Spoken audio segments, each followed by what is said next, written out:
చేతులు ముందర ముఖానికి పెట్టండి, తర్వాత చేతులు.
అందరికీ వినాయక చవితి మహోత్సవ శుభాకాంక్షలు.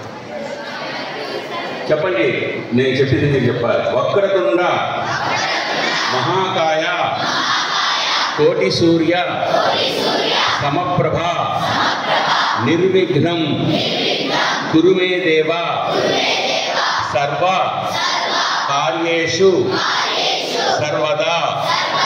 వక్రతుండ మహాకాయ కోటి సూర్య సమప్రభ నిర్విఘ్నం కురు మే దేవ సర్వ కార్యేషు సర్వదా. వక్రతుండ మహాకాయ కోటి సూర్య సమప్రభ నిర్విఘ్నం కురు మే దేవ సర్వ కార్యేషు సర్వదా. వక్రతుండం, తుండం చూడండి ఇట్లా తిరిగి ఉంటుంది. మహాకాయం పెద్ద శరీరం అన్నమాట, పెద్ద బొజ్జ, తోరపు బొజ్జ అంట, బొజ్జ ఉన్నది. మహాకాయ కోటి సూర్య సమప్రభ, ఆయన ముఖం ఎట్లా వెలుగుతూ ఉంటుందంటే కోటి మంది సూర్యులు కనుక ప్రకాశిస్తూ ఉంటే ఎంత అందంగా ఉంటుందో అంత అందం ఆయన ముఖంలో ఉంటుంది. నిర్విఘ్నం కురుమే దేవా, ఓ దేవా నిర్విఘ్నం కురుమే, మేము చేసేటువంటి ప్రతి పనిలో ఏ విఘ్నము రాకుండా మమ్మల్ని కాపాడు. సర్వకార్యేషు, అన్ని పనులలో సర్వదా ఎల్లప్పుడు. ప్రతి పనిలో కూడా మనకి విఘ్నత రాకూడదు. నిద్రపోతున్నప్పుడు మధ్యలో మెలకు రాదు, అది కూడా ఒకటే. సమయానికి నిద్ర రావడం, అది కూడా ఒకటే.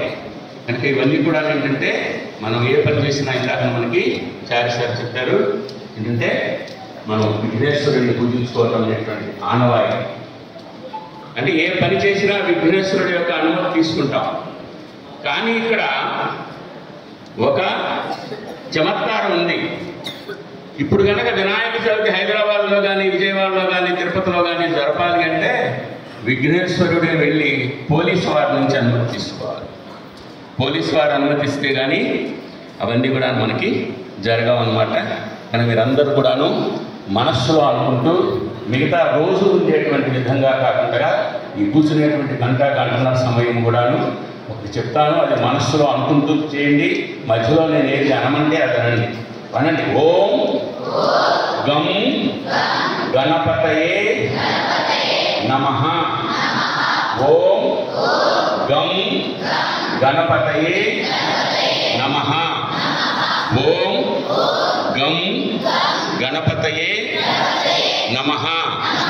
శుక్లాంబర ధరం విష్ణుం శశివర్ణం చతుర్భుజం ప్రసన్న వదనం ధ్యాయే సర్వ విఘ్నోప శాంతయే. తెల్లని వస్త్రాలు ధరిస్తారు. శుక్లము అంటే తెలుపు అన్నమాట. శుక్లాంబరధరం విష్ణువు. విష్ణువు అంటే అర్థం శ్రీ మహావిష్ణువు ఉన్నారు, వినాయకుడు ఉన్నాడు, అట్లాగే ఆంజనేయ స్వామి, కోతి కూడా ఉన్నదన్నమాట. కనుక ప్రతిదానికి కూడాను అనేక అర్థాలు అనేటువంటివి ఉంటాయి. విష్ణువు శశివర్ణం అంటే నీలమేఘ ఛాయలో ఉంటాడు. చంద్రుడు ఏ విధంగా ఉంటాడో, చంద్రుడు ఉన్నప్పుడు ఆకాశం ఏ విధంగా మెరుస్తూ ఉంటుందో అటువంటి శశి అంటే చంద్రుడు అన్నమాట. ఈ చంద్రుడి యొక్క వర్ణము వేరు అట్లా ఉంటుంది. చతుర్భుజం 4 భుజాలు ఉంటాయి. ప్రసన్నవదనం ఎప్పుడు నవ్వుతూ ఉంటాడు. కనుక అందుకనే ఇది మనం నేర్చుకోవాలి. ఎప్పుడు కూడా చక్కగా నవ్వటం అనేది నేర్చుకోవాలి. అయితే ఎక్కడ పడితే అక్కడ నవ్వకూడదు అనమాట. నవ్వును జంతువులు నరుడు నవ్వును నవ్వులు చిత్తవృత్తికి కొన్ని నవ్వులెట్టుతేలకు కొన్ని విషప్రయుక్తములు పువ్వులవోలే ప్రేమరసం వెలిగ్రకు విశుద్ధమైనలే నవ్వు సర్వ దుఃఖ దమనములు వ్యాధులకు మహౌషధులు. నవ్వులు జంతువులు కూడా నవ్వుతాయండి. నరుడు నవ్వును నవ్వులు చిత్తవృత్తికి దివ్యలు. మన మనస్సులో ఉన్నటువంటి వికారాలు అన్నిటికీ కూడాను పనులకన్నమాట. అది దివ్యలు. మనం ఏదైతే లైట్ వేసుకుంటే అన్ని వస్తువులు కనపడతాయో మన ముఖంలో అది కనపడుతుంది. చిత్తవృత్తికి దివ్యలు కొన్ని నవ్వులెడితే 10 మంది నవ్వులు ఏడుస్తున్నట్టు, 10 మంది ఏడుస్తుంటే నవ్వుతున్నట్టు అట్లా అన్నమాట. అన్నమాట. కొన్ని విష ప్రయుక్తములు మూతి మీద నవ్వుతుంది, కళ్ళలో విషం ఉంటుందన్నమాట.